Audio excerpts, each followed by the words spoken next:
अल्हम्दुलिल्लाह वकफा वस्सलातु वस्सलाम वस्सलातु वस्सलाम अला मन ला नबिय्य बअदा अम्मा बादु फ़अऊज़ु बिल्लाहि मिनश शैतानिर रजीम।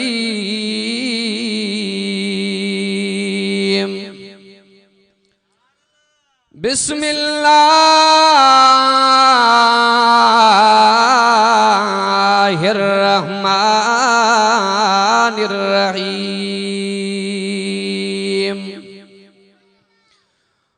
कमा अरसलना फीकुम रसूलन मिनकुम यतलू अलैकुम आयातिना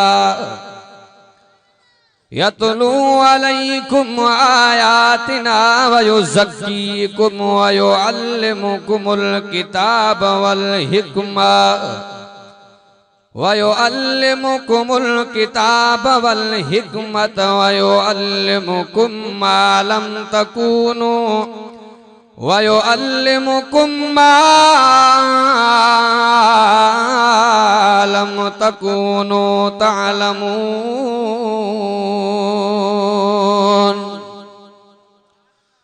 सदक़ल्लाहु मौलानल अज़ीम व बल्लग़ रसूलुहुन नबियुल करीम व नहनु अला ज़ालिका लमिनश शाहिदीन वश्शाकिरीन वल्हम्दुलिल्लाहि रब्बिल आलमीन।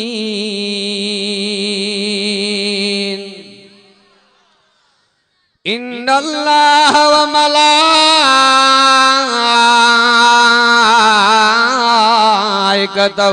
युसल्लूना अलन नबी या अय्युहल्लज़ीना आमनू सल्लू अलैहि व सल्लिमू तस्लीमा।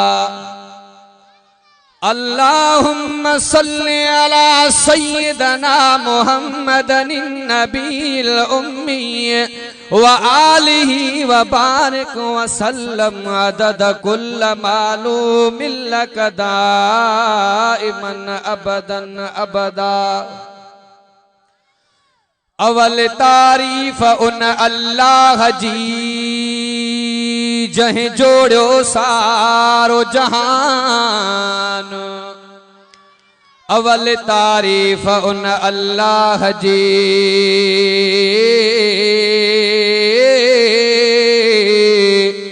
जहीं जोड़ो सारो जहान। कहीं खेत पाले पलंगन मझे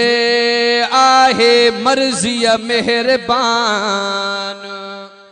किथे भरिया घर भरे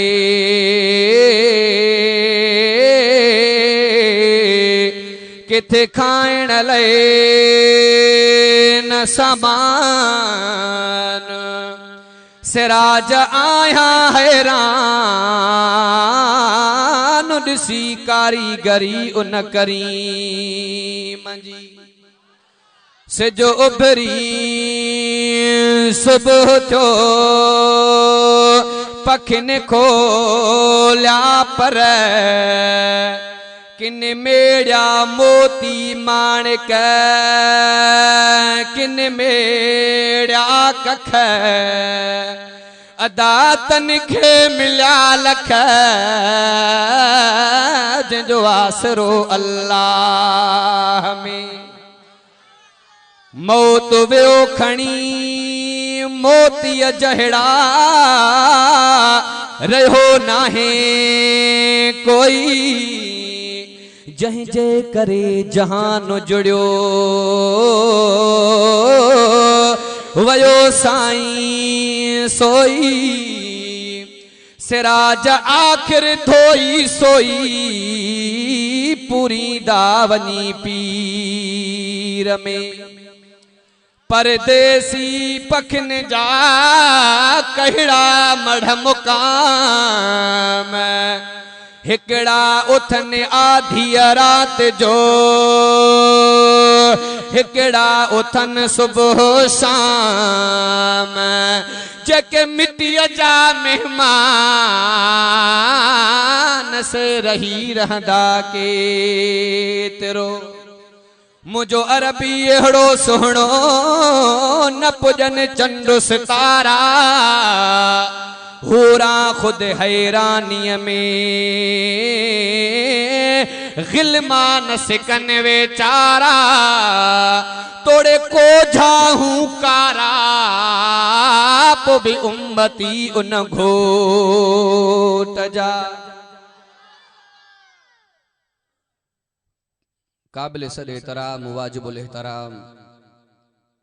स्टेज ते वेठल मुअज़्ज़िज़ उलमा कराम तुलबा कराम ए सुन्नी क़ौम जा गैरतमंद मुसलमानो अवां जे गोठ में जिंदगी में पहिरियों मर्तबा अचण जो शरफ नसीब थियो आ आलमी बाअमल फाज़िल नौजवान हजरत मौलाना साईं सफ़ीउल्लाह महर साहब जे इसरार ते अवां जे आडो हाज़री भराई आ अल्लाह जल्ल जलालहू जे बारगाह इलाही में दुआ है त इबाम तफ़ीम बुधण बुधाइण समझण समझाइण का बाद अल्लाह जल्ल जलालहू पांजे पाक कलामुल्लाह जे मथा अमल जी तौफीक अता फरमाए अवां जो साथ होंदो त अल्लाह जो कुरान होंदो पैगंबर जो फरमान होंदो रसूलुल्लाह जो शान होंदो हक ऐं सच जो ऐलान होंदो चो इंशाअल्लाह उन सां गडो गड जन्नत जो सामान होंदो जै जगह ते जै कुंड में जै शहर में रब रहमान जो कुरान हलंदो आ उते रब जी रहमत वड फुड़े मींह जिया वसी पवंदी अज तवां असां समूरा रहमत जे घेरे में आयो इन बा मता को इन न चवे त माखे टेम न मिलियो मां जलसे में न वञी सघियुमि तू रहिजी वए रंग जी उहे वया जै न दिलबर जो दीदार भी कयो ऐं बुधण नसीब भी थियो आ हरते काब करदी जो मकूलो आ फरमायो मन शगलहुल कुरान फक अन्नमा रआ मुहम्मदा जे कुरान जो प्रोग्राम पहुंचायो उन गोया के मदीने वाले घोट जो दीदार के अबा हे कपड़ो आ आम कपड़ो आ पर जडे इयो कपड़ो हिन कुरान सा लगो त हिन कपड़े जो मकाम आला छो हिन कपड़े जो वास्तो हिन कपड़े जी निस्बत हिन कपड़े जो ताल्लुक कलामुल्लाह सा थियो इन बा कपड़े के मकाम थो मिले निस्बत कुरान जे करे कापी के मकाम थो मिले निस्बत कुरान जे करे पो जय आलिम जय हाफिज जे सीने में रब रहमान जो पूरो कुरान सच त बुधाए सीने ते हथ त रख केडो त मकाम निरालो हुंदो इन बा अक्सर दोस्त चवंदान वहाबी न नबी के मंजन न अली के मंजन चवंदान न बाबा मुझे सामो रब रहमान जो कुरान वा तू दुनिया जे चवण ते पाक महबूब मोहम्मद करीम के मञींदो आ असा मदीने जे घोट के इए मञींदा हूं जे दुलबर चवंदो आ इन बा मानू चवंदान एकड़ो दोस्त चेतो ता हफ्ते जी तादी गाला कैसे वहाबी त होया ही कोना सुलगो आया हाणी चवंदान न बाबा तनकी त केते ना सब पाण में बाहर आए थोड़ो मसलो भी समझाए उलमाए देवबंद जे शागिर्दी वारो सिलसिलो भी मोहम्मद रसूलुल्लाह से मिले थो उलमाए देवबंद उन यूनिवर्सिटी जो नालो आ जह जो मुअल्लिम मोहम्मद मुस्तफा उलमाए देवबंद उन दीनी दरसगाह जो नालो आ जह जो उस्ताद मोहम्मद मुस्तफा देवबंदी फिरको ना है देवबंदी उहो समंदर आ जह जो किनारो ही ना अल्लाहु अकबर कबीर मौलाना मोहम्मद कासिम नानो तवी रहमतुल्लाह अलैह इल्म हासिल कयो शाह अब्दुल गनी रहमतुल्लाह अलैह खां शाह अब्दुल गनी रहमतुल्लाह अलैह इल्म हासिल कयो। शाह इसहाक रहमतुल्लाह अलैह का शाह इसहाक रहमतुल्लाह अलैह इल्म हासिल कयो। शाह अब्दुल अजीज रहमतुल्लाह अलैह का शाह अब्दुल अजीज रहमतुल्लाह अलैह इल्म हासिल कयो। शेख ताहिर मदनी रहमतुल्लाह अलैह का शेख ताहिर मदनी रहमतुल्लाह अलैह इल्म हासिल कयो। अल्लामा मोहम्मद अहमद रहमतुल्लाह अलैह का अल्लामा मोहम्मद अहमद रहमतुल्लाह अलैह इल्म हासिल कयो। शेख हिसामुद्दीन रहमतुल्लाह का शेख हिसामुद्दीन रहमतुल्लाह अलैह इल्म हासिल कयो। शेख रबीउद्दीन रहमतुल्लाह अलैह का शेख रबीउद्दीन रहमतुल्लाह अलैह इल्म हासिल कयो। इमाम तिरमिजी रहमतुल्लाह अलैह का इमाम तिरमिजी रहमतुल्लाह अलैह उहो जवान जे इल्म हासिल कयो। इमाम बुखारी रहमतुल्लाह अलैह का इमाम बुखारी रहमतुल्लाह अलैह इल्म हासिल कयो। हजरत हम्माद रहमतुल्लाह अलैह का हजरत हम्माद रहमतुल्लाह अलैह इल्म हासिल कयो। अब्दुल्लाह बिन मुबारक खां हजरत अब्दुल्लाह बिन मुबारक इल्म हासिल कयो। इमाम अबू हनीफा रहमतुल्लाह अलैह खां इमाम अबू हनीफा रहमतुल्लाह अलैह इल्म हासिल कयो। हजरत अनस बिन मालिक रज़ियल्लाहु तआला अन्हु खां हजरत अनस बिन मालिक रज़ियल्लाहु तआला ने इल्म हासिल कयो। हजरत अब्दुल्लाह बिन मसऊद रज़ियल्लाहु तआला अन्हु खां यो पाक महबूब मोहम्मद करीम जो ओ साहबी आ जो डायरेक्ट मोहम्मद करीम जो शागिर्द आने तू नजर कर असांजे शागिर्दी वारो सिलसिलो पाक महबूब मोहम्मद करीम सल्लल्लाहु अलैहि वसल्लम सामले थो। दुनिया जा उस्ताद पाक महबूब मोहम्मद करीम जे कदमन वारी दस मुबारक ता कुर्बान कया है। सोलंगी गोठ जा नौजवान गैरतमंद मुसलमान अज तवा अदजी वयो तवा दे रब रहमान जो कुरान पढ़जी रहो आ जै भी जगह ते पाक महबूब मोहम्मद करीम सल्लल्लाहु अलैहि वसल्लम जो कला मुल्लाए हलंदो आ उते रब जी रहमत वड पुणे मीह जिया वसी पोंदी आ। अल्लाह जल जलालो जो तवा साजे मथा वडे में वडो एहसान हुयो जो रब तवा सा के किताब नो किताब भी चूंड जी मिलो नबी मिलो चूंड जी मिलो है। मां कुर्बान वना पाक महबूब मोहम्मद करीम जे अखलाक ता पाक महबूब मुस्तफा करीम सल्लल्लाहु अलैहि वसल्लम जो जमाल मथे कमाल मथे अखलाक मथे शान मथे मान मथे बयान मथे हथ मथे करे चो तो मोहम्मद जो कुरान भी मथे। अल्लाह अकबर कबीरा मानो चौंदन देवबंदी नबी जो शान बयान न कनान अल्लाह जे फजल करम सा आहा देखाओ ना है रियाओ ना है रब जो रब दात दुनिया इजहार पियो क्या रब जे मेहरबानी सा जो शायर भी आया माही लिखियो हो करे कहेड़ो कया ज़िकार मां करे कहेड़ो कया ज़िकार मां ओ सरदार मदीने वारे जो ओ सरदार मदीने वारे जो शाजी भेट सजो शोरवा मुझो हबीब अदा सोरवा ओ करे कहिड़ो कया अज़कारो आका जो मुझो हबीब भलारो अल्लाह मुझो हबीब भलारो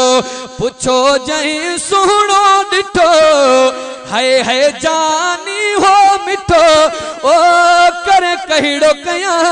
अज़कारो आका जो पाक महबूब मोहम्मद करीम सल्लल्लाहु अलैहि वसल्लम जो अखलाक भी निरालो मकाम भी निरालो मां पांजे वाक़े ते मोटी तो अचा पाक महबूब मोहम्मद करीम ताजदारे मदीना फखरे मौजूदात महबूब कायनात सैयदुल अंबिया खातमुल अंबिया अम्मा आमिना के लत्ते जिगर अब्दुल्ला के नूरे नजर बरादर उमर रफीक अबू बकर उस्मा के रहबर अली दलबर हजरत मोहम्मद मुस्तफा अहमद मुस्तफा सल्लल्लाहु अलैहि वसल्लम अम्मा आमिना जे पेट में आ त बाबो अब्दुल्ला साईं दुनिया मोला डाणो करे पाक महबूब मोहम्मद करीम सल्लल्लाहु अलैहि वसल्लम दुनिया में आया कुछ ॾींहंनि जा था वरी पांजी अमड़ आमिना खां जुदा थी करे अम्मा हलीमा ॾे वञनि था पिया अम्मा हलीमा थी फरमाए जै टेम ते आमिना मोहम्मद बच्चो मुझे पई हवाले करे ज़ारो कतार रोए पई चे पे हलीमा बच्चा देह में ब्या भी मिलिया हुंदई पर एड़ो बारो न्याय पई जिंदगी में एड़ो बच्चो मिलियो ही कोन हुंदई है मुझी अम्मा हलीमा तुझे नसीबन ता कुर्बान वञा दानियूं त मक्के में बियूं भी आयूं पर कंहिंखे भी कंहिं दाई जो नालो न ईंदो जे पक्के को पुछने पोड़े का पुछने जवान का पुछने कुरारे का पुछने मर्द का पुछने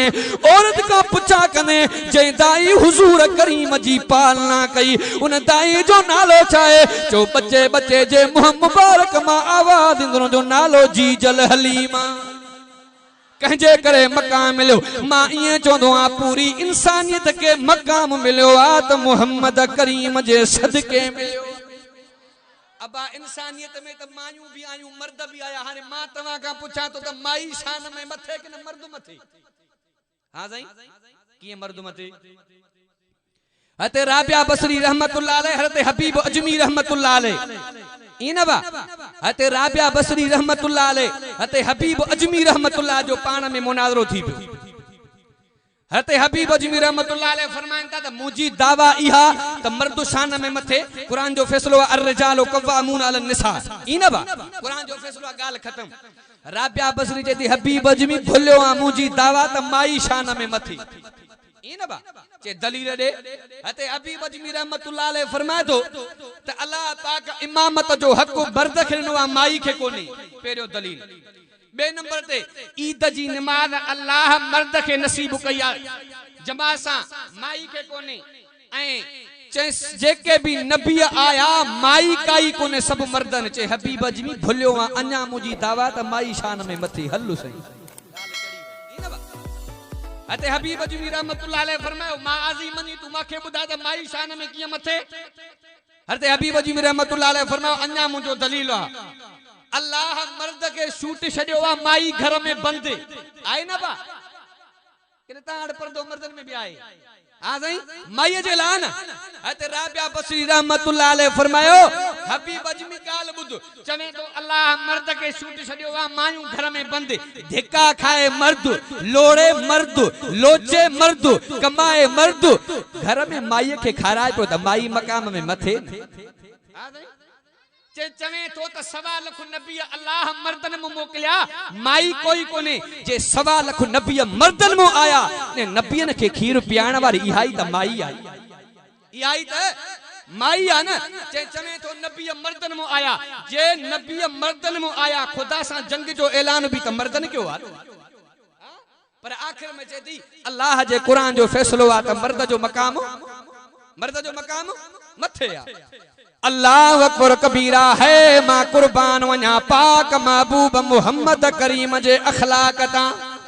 पाक महबूब मुस्तफा करीम सल्लल्लाहु अलैहि वसल्लम आया त जीण जो दग मिलियो जीण जो चारो मिलियो पाक महबूब मोहम्मद करीम का पेरा अब्बे जो हया को न हो अम्मा जी इज्जत को न हुई अल्लाह अकबर कबीरा अजो अब्बे जे हकन दे दो गालाए जी अल्लाह अकबर कबीरा को अब्बे के नाराज कयूं वेठो आ को अम्मा के नाराज कयूं वेठो आ को न्याणी जा हक खादियूं वेठो आ पाक महबूब मोहम्मद करीम सल्लल्लाहु अलैहि वसल्लम अब्बे जी भी पारत कया त अम्मा जी भी पारत कया जे अब्बे जे हकन दे दो गालाए जे त पुट दो कावड़ियो ने जे पुटन जे हकन दे दो गालाए जे त अब्बो दो कावड़ियो ने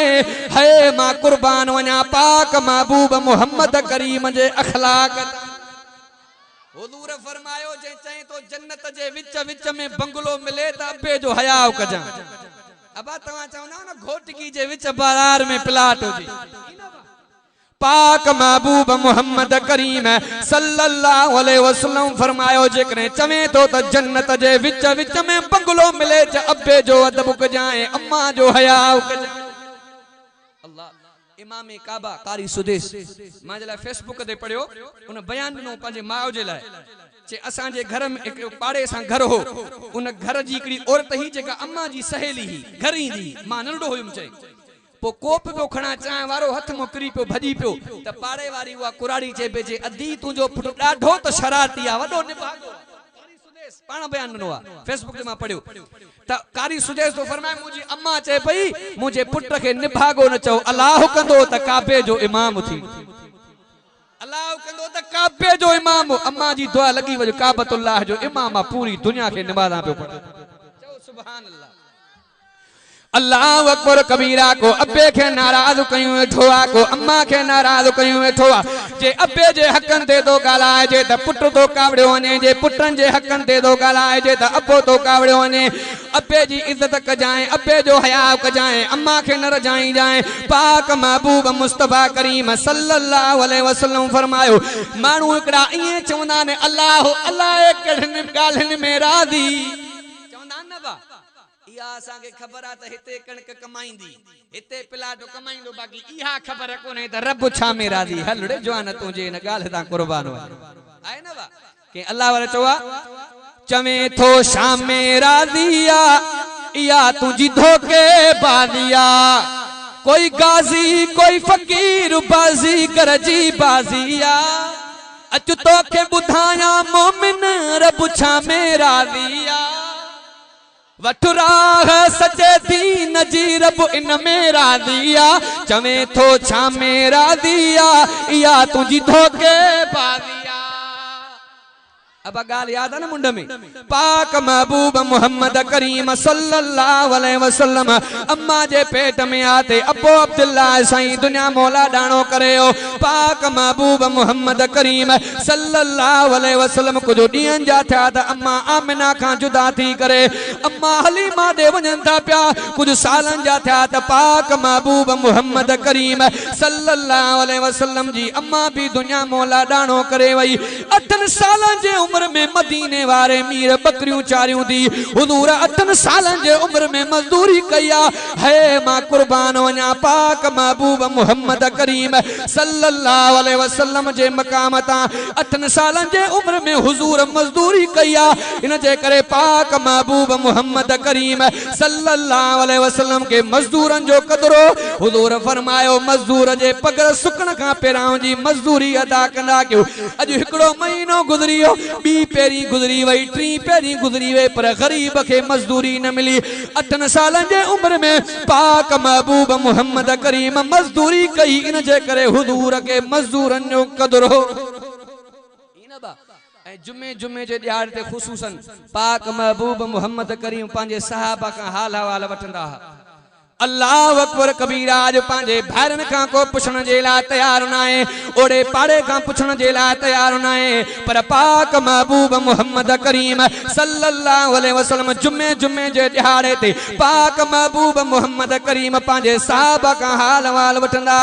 जुमे जो ॾींहुं पाक महबूब मोहम्मद करीम जा साहबा साम्हूं वेठान हुजूर जे नबूवत वारी नज़र मुबारक अते साद साहबी जे हथन दे पई पाक महबूब मोहम्मद करीम सल्लल्लाहु अलैहि वसल्लम फरमायो साहबी सद औरता पाक महबूब मोहम्मद करीम सल्लल्लाहु अलैहि वसल्लम जे वेझो आयो हुजूर फरमायो सद हे हथन में लिफा छाजू निशान छाजा रत छाजी जेको कुहाड़ी हलाईंदो आ उनजे हथन में लिफू पइजी वेंदियूं न पाक महबूब मोहम्मद करीम फरमायो सद हथ त खोल मां मोहम्मद चुमी ॼाए ओ दुनिया जा मुसलमानो गैरतमंद मुसलमानो अज जे करे के भाकुर के वडे मानू जो मिली वेंदो आ अलाए छा पान के समझनो आ पर है मां कुर्बान वना सद साहबी तुझे नसीबन ता जे जे हथन ते पाक महबूब मोहम्मद करीम जी चुमी जो लगी वई तू त बुधाए साहबी कमायो या हारायो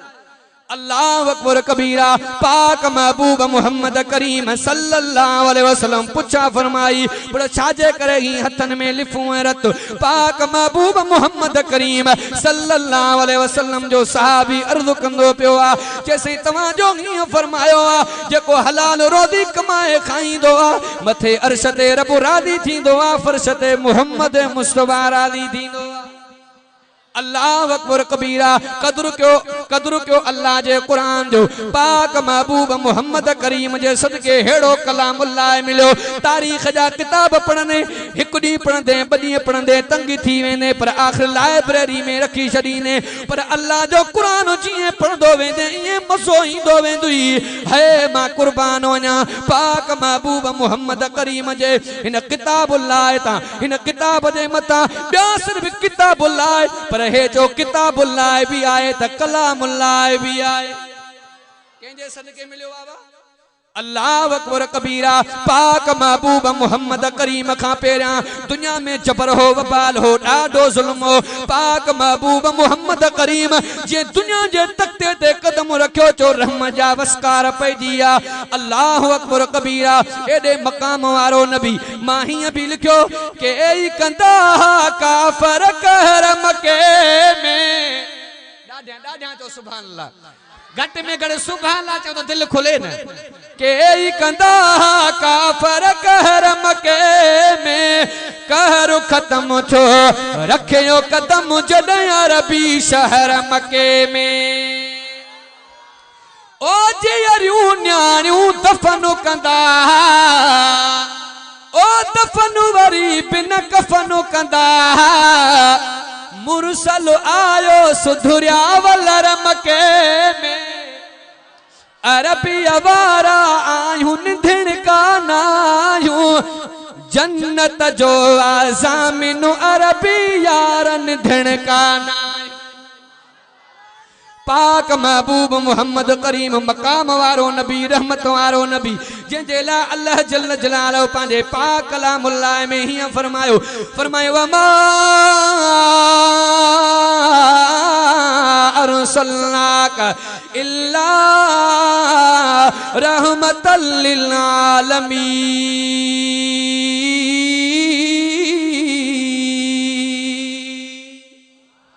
जंहिंजे रहमत जो जिक्र कुरान में अॼु जो जेकॾहिं दुनिया जो को आलम दुआ घुरे को वली दुआ घुरे कबूल पए पर देर लगे जे पाक महबूब मोहम्मद करीम सल्लल्लाहु अलैहि वसल्लम पंहिंजा नबूवत वारा हथड़ा मुबारक है त चओ रहमत जा वाह वही पवन। जंहिंजे लाइ अल्लाह जल्ल जलालहु पंहिंजे पाक कलामुल्लाह में फरमाए कमा अरसलना फीकुम रसूलन मिनकुम कमा फरमाए जियां अरसलना मोकलियो से असां फीकुम रसूलन मिनकुम तवां मझां तवां दे रसूल यतलू अलैकुम एड़ो पैगंबर मोकलियो मां यतलू अलैकुम जो पढ़े तो तवां जे मथां आयात ना असां जूं आयतूं वयो ज़कीकुम ऐं सिपा करे तो तवां के वयो अल्लिमुकुमुल किताब वल हिकमा ऐं किताब ऐं हिकमत तो सेखारे वयो अल्लिमुकुम मालम तकूनो तालमू। अल्लाह जल्ल जलालहु पंहिंजे पाक कलामुल्लाह में फरमायो ऐं एड़ो इल्म पियो सेखारे जेको तव्हां वटि आहे ई कोन। अबा हिकमत तव्हां असांखे काथों मिली? हिकमत काथों मिली? अल्लाह जे कुरान में मिली नबी जे जिंदगी में मिली। ई न बा पो घणा माण्हू चवंदा आहिनि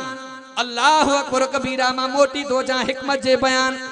असांखे हिकमत वारो तरीक़ो काथों मिलियो? पाक महबूब मोहम्मद करीम सल्लल्लाहु अलैहि वसल्लम जूं घरवारियूं पाक महबूब मोहम्मद करीम दे गरजी आयूं सही तव्हां फैसलो कयो तव्हां के प्यारे में प्यारी घरवारी कहिड़ी आ। पाक महबूब मोहम्मद करीम फरमायो जेकॾहिं हिन खे चवां तो हीअ प्यारी आ त हूअ कावड़जी वेंदी। हिकमत पियो समझायां हुजूर फरमायो जेकॾहिं हिन खे चवां तो हीअ प्यारी आ त हूअ कावड़जी वेंदी। है मां कुर्बान वञा पाक महबूब मोहम्मद करीम जे हिकमत वारे अंदाज़ता पाक महबूब मोहम्मद करीम फरमायो जंहिंजे हथन में रात मां मोहम्मद करीम खार का ॾियां उहा मां मोहम्मद खे प्यारी। रात जो टाइम थियो पाक महबूब मुस्तफा करीम हर घर वारी के हथन में खार का ॾींदा विया ॻाल्हि ॿुध तूं मूंखे प्यारी आ पर फलाणीअ खे ॻाल्हि न कजां। हा साईं जे अॼु असां वटि ॿ घर वारियूं जूं चवंदा अॻीअ खे निभागी जे सही हलियां त पोइ छो वठां कंदो हेठि न कयो माशाअल्लाह बसाला मूंखे बि आहिनि। ई न बाबा हा साईं पाक महबूब मोहम्मद करीम सल्लल्लाहु अलैहि वसल्लम फरमायो खार का तोखे ॼाए तो पर फलाणीअ खे ॻाल्हि न कजाए। है मुंहिंजा सोना तुंहिंजे हिकमत कुर्बान वञा। सुबुह जे टाइम ते हर हिकु पाक महबूब मोहम्मद करीम जे चेहरे अनवर ॾे ॾिसी करे मुरके पई त खार का मूंखे मिलियूं मां मोहम्मद खे प्यारी आहियां। इहो पाक महबूब मोहम्मद करीम जे हिकमत अमली जो अंदाज़ आहे। एॾो हया वारो नबी मां ईअं चवंदो आहियां ओ घोटगी जे पसगरदाई में रहण वारा मां इं चवंदो एतरो कुआरी माई जे अखिन में हया काथे जेको पाक महबूब मोहम्मद करीम जे अखिन मुबारकन में रब रखियो। एडे मकाम वारो नबी मानू चोन सही वहाबी कटड़ू नबी ते दुरूद न पढ़ंदा थी आत्मा के तमा तो के दुरूद जो मकाम समझाया दुरूद जे मकाम है फजाइलन ते जेतरा उलमा देवबंद किताब लिखा एतरा कहीं भी कौन लिखा पाक महबूब मोहम्मद करीम जी महफिल जिब्रील अमीन पाक महबूब मोहम्मद करीम जे कचहरी में आयो हुजूर फरमायो जिब्रील किया आयो पाक महबूब मोहम्मद करीम के पस मंजर पे बयान करे बुधाए केरो जिब्रील अमीन जो को मलाइकन जो सरदार जैसे मुके रब बनायो 10,000 साल गुजरिया माके या भी खबर कौन हुई तरब बनायो आ तो साजे लाए बनायो आ सही 10,000 साल का बाद में निदाई ओ जिब्रील पूछा पियो करे मां के साजे लाए बनायो थी मां रब करीम जी 10,000 साल वडाई बयान कर त मां रब जवाब दिया जैसे मां 10,000 साल अल्लाह जी वडाई बयान की अर्ज पियो रब हाने बुधाए अल्लाहु अकबर कबीरा जैसे रब वरी फरमायो जिब्रील 10,000 साल मुझी किबरियाई बयान कर अब घणा साल थिया घणा थिया ॾाढा यार या डरजो था हां साईं 20,000 साल अल्लाहु अकबर कबीरा पाक महबूब मोहम्मद करीम फरमायो पो जिब्रील दे हाल वाल फरमाइला अर्शिक मादा फीह मक्तूबुन ला इलाहा इल्लल्लाहु मुहम्मदुर रसूलुल्लाह 20,000 साल सही गुजरिया उन खां बाद में अरशते नजर कई त रब जे नाले सा तो मोहम्मद करीम जो नालो नजर आयो सही मां पुछा कई रब हाने जवाब मिले ओ मुझा रब करीम या हस्ती कही या दुनिया में आई कोने पेरा तुझे नाले सा इन मोहम्मद जो जिक्र अल्लाह जल्ल जलालो फरमायो ओ जिब्रील अमीन 20,000 साल गुजरिया थी पुछा तो करे रब मां हाने जवाब तो जाए इन पाक महबूब मोहम्मद करीम ते 10,000 साल दुरूद पढ़ त मां रब मकाम के वधाया इन जे करे पाक महबूब मोहम्मद करीम ही फरमायो इन्नी इंदल्लाहि मक्तूबुन खातमन नबीन व इन आदम लमुखजदलुन फी तीनते पाक महबूब मोहम्मद करीम फरमायो आदम जी मिट्टी पानी में गोह जे पई तमाम मोहम्मद आखिरी नबी थी चुको हां अल्लाह अकबर कबीरा पाक महबूब मोहम्मद करीम जेला ही भी इंदो अमा उलमा का बुधो हुंदो मानू चौनान अल्लाह मां बलूचिस्तान वे माशाल्लाह त हेडो मुजो नालो मानमरा पूछे तो पुलिस सराज मतलब बाजी केड़ो आ माशाल्लाह कद जो मानडो कुर्सी दे हां त देखाई जाई कोन ई न वा मां जवा मां बैठो हां बेच यार ये में को तालिब लगदा पे अरे सही मौलवी नंढो होजे या वडो होजे पढ़दो अल्लाह जो कुरान उलमा देवबंद जे नंढन जवानन में भी रब एड़ो जज्बो रखियो आ चवण सुभान अवा उलमा कहीं भी बुधो हुंदो पाक महबूब मोहम्मद करीम सल्लल्लाहु अलैहि वसल्लम फरमाइंदा एकड़ो एड़ो टाइम आयो मां मोहम्मद करीम सल्लल्लाहु अलैहि वसल्लम जे दाढ़ी मुबारक ते माखी जी मख वेठी अब दाढ़ी केजी सुन्नता गाल खुली पई हां भाई सखर में साईं सफीला सा मां गड पढ़ंदो पो रेजेंट सिनेमा ते खीर जो दुकान हो तो दोस्तों दो मुके जे मुल साहब दाढ़ी छडीनु माई वठा त पो मां तुमने निभागा मुला कुल कुआरा मरिया था हां भाई अल्हम्दुलिल्लाह उम्र नंढिया ब शादियों या इज्जत अल्लाह जे कुरान जे करे हुन जो सही मुल साहब दाढ़ी छडीनु पर माई वठा ई न बाबा मां जो मुला कुल कुआरा मरिया था दाढ़ी केजी सुन्नता अब हर को चोंदो आ ना मां दिलेर मिसाल को समझाया हर को चोंदो आ ना मां दिलेर मां बहादुर सही अख्तर साहब दामत बरकातुन आलिया किताब में नुक्तो लिखियो अब तवा चिड़िया घर व्याओ कदे कराची जरूर शहर जा मानू व्याओ दो नर सी उठो तो नर हां सही ये नोट कजो मादी जेका सीण थींदी आ ना उनके दाढ़ी न थींदी थव जेको नर थींदो आ ना सी उनके दाढ़ी थींदी आ इतो पतो पयो जिंजे चेहरे ते मोहम्मद करीम जी सुन्नत आ त वो दिलेर आ शी जी सी दिलेर आ ना आ बाबा ये ना दाढ़ी केजी सुन्नत आ पाक महबूब मोहम्मद करीम जी सुन्नता पाक महबूब मोहम्मद करीम हीअं भी फरमायो जंहिंजे चेहरे ते मां महबूब मोहम्मद करीम जी सुन्नत हूंदी 500 साल जे दूरी ते मां मोहम्मद करीम जी खुशबू संगंदो अॼु खां आदो कर त नबी जी सुन्नत न कूड़ाए बि इन बा हुजूर जे दाढ़ी के सुन्नत के माफ कबो दाढ़ी में इज्जत है अल्लाह जो कसम असां वेंदा आहियूं गाड़ियुनि में कॾहिं कॾहिं पोइ दस्तार दाढ़ी बणंदो न बा मुल साहब हेॾो अचो इन बाबा इहा कंहिंजे करे इज्जत आहे अल्लाह जे क़ुरान जे करे नबी जे सुन्नत जे करे अॼु वाइदो कर त इंशाअल्लाह इन सुन्नत के माफ कर मां ॻाल्हि पियो कयां पाक महबूब मोहम्मद करीम सल्लल्लाहु अलैहि वसल्लम फरमाइन था मां मोहम्मद करीम जे दाढ़ी मुबारक ते माखी जी मख वेठी हुजूर फरमायो मां हथ जो फेरियो मां उथी करे मां मोहम्मद करीम जे खिन त्री मुबारक जे बुक ते वेठी हुजूर फरमायो हथ जो बंद कयो मां मोहम्मद करीम पुछा फरमाई ओ माखी जी मख दे त हाल हवालो कियां आईया माखी जी मख पई अर्ज करे मुजा सोना नबी बे मुजो कोई भी गर्द कोने सिक लगी ही दिल चयो तो मोहम्मद जो दीदार करे पाक महबूब मोहम्मद करीम फरमायो दे त हाल वाल जे दीदार जे ला आईया तमाम मोहम्मद करीम जे सवाल जो जवाब दे हा बयान थी करे सही केड़े सवाल जो जवाब पाक महबूब मोहम्मद करीम फरमायो रस जेका चूसींदी आ फिकी रस हूंदी आ इन में मिठा जो काडो इंदो आ मक्खी पई बयान करे साईं वाकई मां रस चूसींदी आया या फिकी रस हूंदी आ रस चूसे करे मां बंद कंदी आ तो पाक महबूब मोहम्मद करीम ते दुरूद पढ़ंदी वेंदी आ दुरूद पढ़ण जे करे फिकी रस भी मिठी बनजी वेंदी आ है मां कुर्बान वञा पाक महबूब मोहम्मद करीम जे जो अखलाक ता शान ता मान ता बयान ता कुरान ता अल्लाह अकबर कबीरा अल्लामा शिबली रहमतुल्लाह अलैह किताब में वाक़ियो लिखियो आ असां जे मस्जिद जो मौज़िन दुनिया मो लाडाणो करे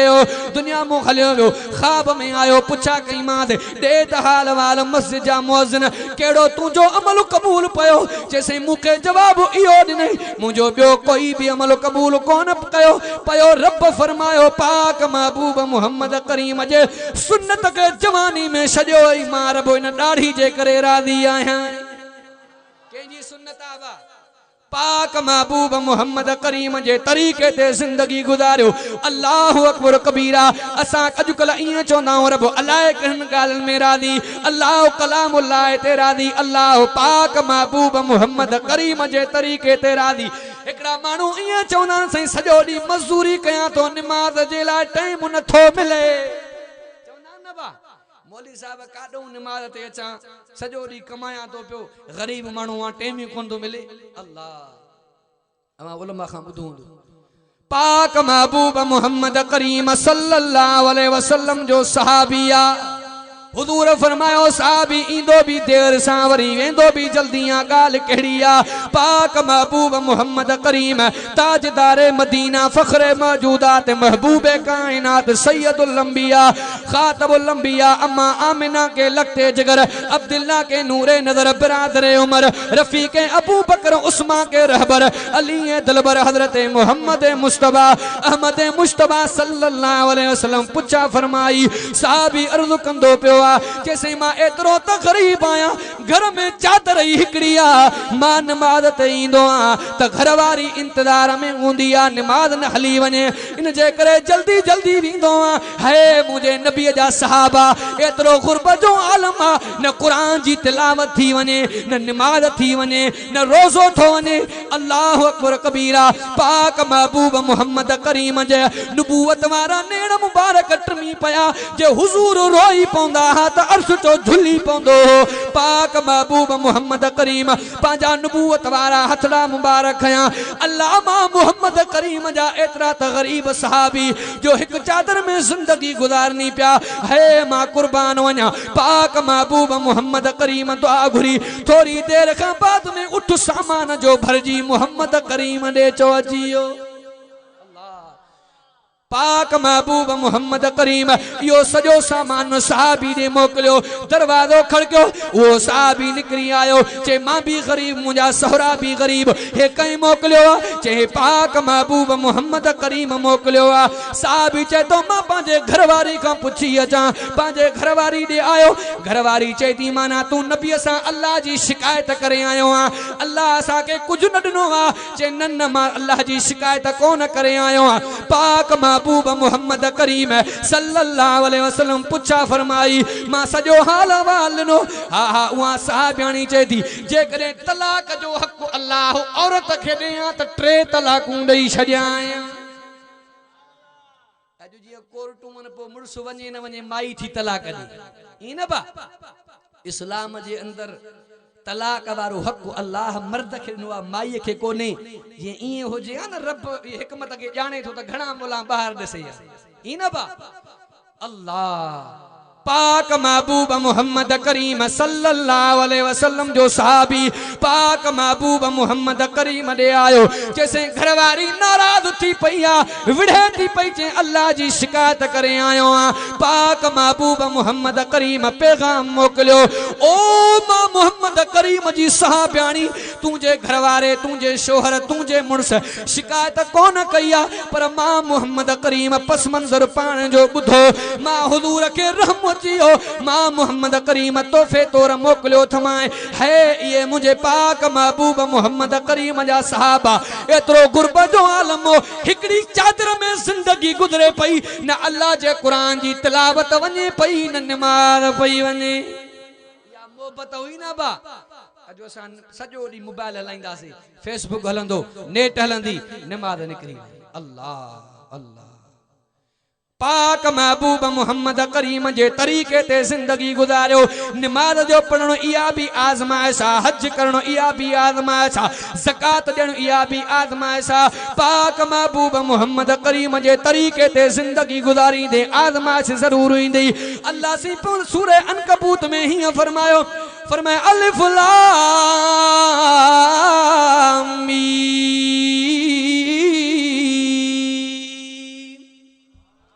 फरमाया अहसिबन्नासु अन युतरकू अन यकूलू आमन्ना व हुम ला युफ्तनून अलिफ लाम मीम अहसिबन्नासु शा गुमान कंदा मानो अन युतरकू छड्या वेंदा अन यकूलू आमन्ना चवंदा ईमान दोसे अल्लाह अल्लाह जे रसूल ते शान आजमाया वेंदा अल्लाह सी फरमाया तो मां आजमाई दो मां पो रब करीम जी मर्जी आ जे तौहीद जे तरानन में अल्लाह आजमाए रब जी मर्जी आ जिहाद जे मैदान में रब आजमाए रब करीम जी मर्जी आ पाक महबूब मोहम्मद करीम जा ये सहाबा हिक चादर में हा न नमाज पई वने न कुरान जी तिलावत पई वने पाक महबूब मोहम्मद करीम जे तरीके ते जिंदगी गुजारी ने तकलीफां ईंदियूं आजमाइश ईंदी पाक महबूब मोहम्मद करीम जो साहबिया थको टुटो खरायो पांजी घरवारी के चे पानी त खणी आ पानी जो खणी आई उन साहबी के निंड वठी वई एतरी त घरवारी साहबियाणी फरमा बदारी रात जो अध हिस्सो गुजरियो पर गिलास मथों झलियूं बीठी आ है मुझो नबी जे मकाम वारो त साहबी भी एड़ा अल्लाह अकबर कबीरा जेड़ो सोहणो नबी त तेड़ा यार जड़ो सोहणो नबी तेड़ा यार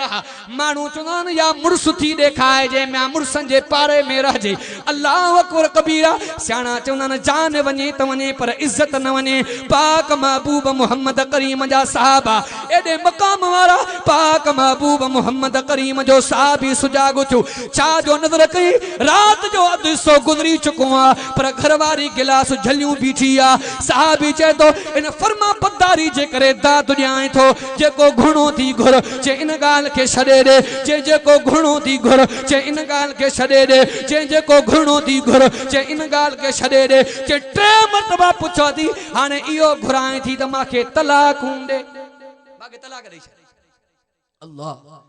पाक महबूब मोहम्मद करीम सल्लल्लाहु अलैहि वसल्लम जे साहबी फरमायो तो के फरमा पतारी जे करे मां इनाम ॾियण पहुचाया पर तू तलाक पई घुरे गाल केड़िया साहबी फरमाए तो ये तलाक कोन नींदो मां यो फैसलो पाक महबूब मोहम्मद करीम ॾेई दो अल्लाहु अकबर कबीरा टेम थोड़ो आ संजन अची वियान अज कोर्ट में जुतियूं घसी वयूं पर केस पूरा कोन था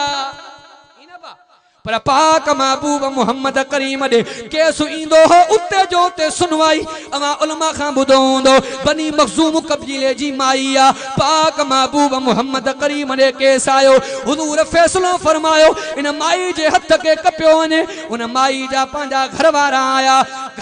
आया वारस आया सिंह दौलत खपे ॾियो जमीन खपे ॾियो माल मिल्कत खपे सोन चांदी खपे ॾियो असांजे घर जो नंगा गैरत इज्जत हथ न कपियो वने पाक महबूब मोहम्मद करीम हिय फरमायो ओ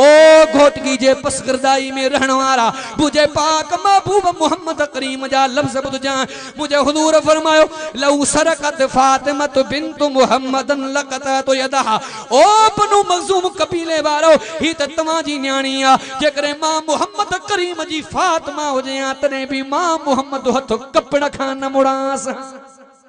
ये पाक महबूब मोहम्मद करीम जो साहबी फरमाए तो घरवारी तेसी ते तलाक न दींदो माए जेसी ते पाक महबूब मोहम्मद करीम दे हलंदी रस्ते में अचंदा पिया उठड़ी ते सवार साहबी करी पियो जंग भजी पई घरवारी चेती हाने मोटी हलऊं हा साहबी चे तो मुझे जंग जो कमला थई हाने काडे हलऊं चे हलबो पाक महबूब मोहम्मद करीम दे चे हाने हलण जी जरूरत कोने पाक महबूब मोहम्मद करीम ही फरमायो जेके जिंदगी में तकलीफ न अचे उन जे ईमान में शक अज मुके पतो पइजियो तो के तकलीफ आई त तू जो कामिल ईमान आ वाकई मोहम्मद मुस्तफा जो सच्चो सहाबी तो अल्लाह पाक महबूब मोहम्मद करीम जे इन कलामुल्लाह ते जिंदगी गुजारी दे नबी जे शरीयत ते जिंदगी गुजारी ने तकलीफ जरूर इंदई मानू चोंदन रब अल्लाह छा में राजी अल्लाह कलामुल्लाह जे तरीके ते राजी अल्लाहु अकबर कबीरा अचो हिन कुरान जी दामन खे वठो मौजू पे तब्दील थे मानू चोंदा न बाबा वहाबी अली के भी न मननी चोंदा न सही मां वजा पे मीरपुर बुरडे प्रोग्राम ते रमजान में पो दोस्त वेठा हकड़ा असानी मदई जी जा मां तो सुञाता वो हिकड़ो चे बोचे अथी कटड़ू मां सुञाणास तो मदई जी हण मां बुधा पियो छो त मां पने में रहा तो अल्लाह पो मां दिसी करे खिला पियो तो हो चे बुद्धि तो पर चिड़े न थो यार कटड़ू तो चढ़दा मां जो मदा जे को चे पर चढ़दा दे कोन त बियो हिकड़ो अमरा वेठो मूसा गड होयो शर्ट सा ऊचे पो गाल बुध चे ता मनींदा चे हा सा मनींदा बई सफा न दाढ़ी न मुश ये साईं ने फरमाइंदा न उठ मामा गोगड़ू ये न बाबा हां साईं न दाढ़ी न मुश पो हमरा जको मूसा गड बैठो वो चे पो गाल बुध तमा हुसैनी हो चे बाबा हां सा हुसैनी हो चे पो हजरत हुसैन साईं की दाढ़ी हुई के न हुई चे अदाया केड़ी गाल तो करे हुई चे पो तोड़ त कोने तू न हुसैनी कोने जे मोला के दाढ़ी आहे हल्लो साईं पो न माना घणो सिलसिलो हलियो बहरहाल अबा जको अली साईं के न मने त मुसलमान चइबो अल्लाह अकबर कबीरा अली साईं कादी हो अली साईं हाजी हो अली साईं गादी हो अली साईं नमाजी अली जड़ा फैसला के रुकंदो है दरे करार रखे के न मनींदो केड़ो अली पाक महबूब मोहम्मद करीम जो सोट अली केड़ो अली पाक महबूब मोहम्मद करीम जो न्याणो अली अली जड़ा फैसला के रुकंदो आखिरी गाल पे कयो वना हते उमर रजी अल्लाह तो ने फैसलो आयो केड़ो उमर वो उमर जे मकाम ता कुर्बान वना अल्लाह अकबर कबीरा बे साहबिन मक्को छजो कई रात जो छजो कई केड़े टेम ते पर कई भी ऐलान कोन कयो पर पाक महबूब मोहम्मद करीम जो वो उमर सहाबी जिने मक्को पियो छड़े त पहाड़ जे चोटी ते चढ़ी ऐलान पियो करे ओ मक्के वारो मता चो तो उमर बुज़दिल हो भजियो अगर के जो पाव पानी जो उमर दे आए त हाने भी उमर हाजिर आ अल्लाह अकबर कबीरा उन सोने उमर जो जमानो आ एकड़ो मायू केस खणी आयो जे उमर असा के इन सवाल जो जवाब दे जे केड़े सवाल जो जवाब जे इस्लाम असा सा वडी नाजादी कया जे केड़ी नाजादी जे माई हिक मुर्सु माई जेका त हिकड़ो मुर्सु रखे मर्द 4 साला रखे ई छो अब माइन जो भंडणो भी दसो लगा है न इन सही हल्लो सही उमर सही फरमायो इन सवाल जो जवाब हैदर करार दीदो। चो सुभान अल्लाह। अली जा फैसला पे बुधाए। अल्लाह अकबर कबीरा। पाक महबूब मुस्तफा करीम सल्लल्लाहु अलैहि वसल्लम जे यार ते उमर फरमायो उन जो जवाब हैदर करार दींदो। अली हजरत अली से फरमायो जने मायूं आयूं किताब में लिखलो काते पंज काते छमायूं ते हैदर करार शेरे खुदा रज़ी अल्लाह तआला ने फरमायो जय जय माई के एतरादा घर वनी पांजे पांजे बरमे जो पानी खणी अचे। हर एक माई घर वनी पांजे पांजे बरमे जो पानी खणी आई। हैदर शेरे खुदा रज़ी अल्लाह तआला विच ते चुड्ढो हणायो खड हणाई। अली से फरमायो हर कमाई पांजे पांजे बरमे जो पानी इन खड में हारे पानी जो हारियों पानी मिलियो जिनस सागी पानी सफेद। हैदर करार शेरे खुदा रज़ी अल्लाह तआला फरमायो हाने मां अली जो हुक्म तव त हर कमाई पांजे पांजे घर जो पानी सुञाणे कढे। माई जो वातो गोदो हड़ियो। अली से फरमाया जवाब मिलो या वजाहत क्या? जैसे वजाहत क्यों? अल्लाह अकबर कबीरा। हैदर करार शेरे खुदा रज़ी अल्लाह तआला फरमायो इन जो जवाब तवा के मिलियो जेकरे हिकड़ी माई चार मुर्स रखिया इयो पतो किया पवे हां त ये औलाद कहजी आ ये कहजी आ। वाह सुना अली तुझे फैसलन तो कुर्बान वया पायूं भजी पयूं नारा लगिया। अली जेड़ा फैसला केर कंदो? अल्लाह मही लिखियो दुश्मन वयो जलिया वलियन जो सो वलिया अरे जहीं जो गुलाम आया मुर्शिद अली अलिया। जहीं जो गुलाम आया मुर्शिद अली अलिया। शेर खुदा जा जडहीं मैदान में इंदा नारा लगी वेंदा दुश्मन भजी वेंदा। अज भी एड़े सजन जी सारह गली गलिया अरे जहीं जो गुलाम आया मुर्शिद अली अलिया। जहीं जो गुलाम आया मुर्शिद अली अलिया। वरी संग मिलो सजन के मिठी फातिमा अमा जो प्यारे नबी जी न्याणी तई के मिली अदा जो। कया कुर्ब अली तेरब कया कुर्ब अली तेरब जन अरबी दर हलिया। अरे जहीं जो गुलाम आया मुर्शिद अली अलिया। लिखो शान शौक मां जय सुसरा जुआ अब्बासी सोहणो अली हो आदिल ए अकुल वारो काजी। अच सुनी सलाह थी अच सुनी सलाह थी वठुराह ही भलिया। जहीं जो गुलाम आया मुर्शिद अली अलिया। साईं जन वेठान घणो ॻाल्हाइण मुनासिब कोन्हे। गुनाहगार हो बदकार हो अचो रब करीम जे दरवाज़े ते सची ने सां तौबा कंदो त रब राज़ी थी पवंदो। मां मिसाल ॾींदो आहियां हिकिड़ो मुल साहिब जेको दोस्त वयो चेसई तावीज़ जो औलाद नथी थिए। तावीज़ वठी साल ॾेढ खां पोइ मोटी आयो चे औलाद तो वारे तावीज़ दा असर कयो ई कोन। मौली साहब पुछो शादी कई थी चेसे मां शादी ते कई कोने बाक़ी जे भागा पाण ॼणी दे छा। शादी कंदे त औलाद थींदी रब जे दरवाजे ते ईंदे त माफ़ी मिलंदी न। फूका ने कणक में वेठो रब माफ़ी न। केतरा भी गुनाहगार हो अचो रब करीम जे दरवाजे ते रब रहीम अथव। बाकी असा एतरा मसला इए उठाईंदा ॼण चोटी जा आलम ई न बा। गाल थोड़ो समझो कि मसले मुझो साईं जन को पूछा कंदा कयो। असा मंजिलगाह में पढ़ंदासे सालिसा दर्जे में किताबा कंज दकाइक फिके जो किताबा मुफ्ती अली अकबर बखरानी साहब साईं सफीला जो उस्ताद आ मुझो उस्ताद आ। वो फरमाइंदा दारुल उलूम कराची में पढ़ंदासे जलालैन शरीफ। पो एकड़ो पठाण हुंदो शाम जे टाइम ते फिके जा किताब ॿीहर कढंदा वधीक मालूमात थी। कंज दकाइक जा मसला पे पढ़ूं साईं वटि। पो पठान हेडे होडे निहारे उस्ताद चो पठान साहब आपको मालूमात नहीं है फिक्की का एक एक मसला 1000 का है। पठान जो हल बिना 1000 जी गाला डाडो तवज्जो सा मसला बुधी। एकदी पई चो पठान जी चोंपल सिडी वयो मोची रे चे चोंपल गंडे रे चोंपल गणे जे पैसा गणा चे 10 रुपया चे। बात सुनो आपको फिक्के का मसला बताता हूं 1000 का है अपने 10 रुपए काटो बकाए वापस कर दो। उन चो ने भागा चोंपल भी मांगन है वरी बकाया भी मारिया पिणे जी बचाई। हां सही अल्लाह चे बात सुनो उस्ताद ने बोला है 1000 का मसला है। या तो उस्ताद ने बात ठीक नहीं की या आप मेरे साथ इंसाफ नहीं कर रहे। आए उस्ताद ने मोटी उस्ताद ने आपने बोला है कि फिक्की का 1000 का मसला है। वो नहीं चप्पल दे रहा है नहीं पैसे दे रहा है। चेन्ने भागे गाल समझ में आई कोई। साईं जन हिकिड़ी सोनी मुंडी घुराई जे वञ फलाणे चौक ते हिंदाणी वारो बेंदो थी इनखे चओ 20 जो हिंदाणो ॾे पोइ ॾेसि हीअ मुंडी चए बकाया मोटाए हलो सही वायो पठाण चे 20 जो हिंदाणो ॾे बकाया ॾे हुन खणी मुंडीअ खे लम ॾिनो न भागा मूंखे कहिड़ी ख़बर मुंडियुनि जूं खणी आपे सां ॼाए हिंदाणा आयो मोटी चे आपको बात समझ में आई चे उस्ताद जी समझने की क्या बात है उसने वो पानी में फेंकी में निकाल के आया अन्या गाल समझ जवान के कोन आई उस्ताद जो गाल करण मूंसां गडल वयो सोनारे जे दुकान ते वाह जी रकम मिली जजा हिंदाणा खाराई थी उस्ताद जो निभागा गाल बुध सोनारे जो कदरो सोनार के न इनके चौपल वाले के कड़ी खबर तो फिके दा मसला छा हाने त फिके जे मसलन जी उन वट कदर हुंदो जेके मालूमात हुजे न पा ये सही एतरा दा वडा बाकी टके दी खबर कोन अचो अल्लाह जे दरवाजे ते गुनाहगार केतरा भी हुजो बदकार रब रहीम हते जुनैद बगदादी रहमतुल्लाह अलैह के जो जनाजो आयो सने फरमायो जनाजो न पणदो माद के चो सही छाजे करे चे गुनाहगार बदकार कम कोजा सदी जिंदगी बेहयाई ने गुजारे मां जनाजो पढ़ा अल्लाह अकबर कबीरा बे मां जेड़े के गुनाहगार मौलवी पढ़ायो रात जे टाइम ते हते जुनैद बगदादी रहमतुल्लाह ॾिसे सागो मानू जन्नत में थो गुजरे सागो मानू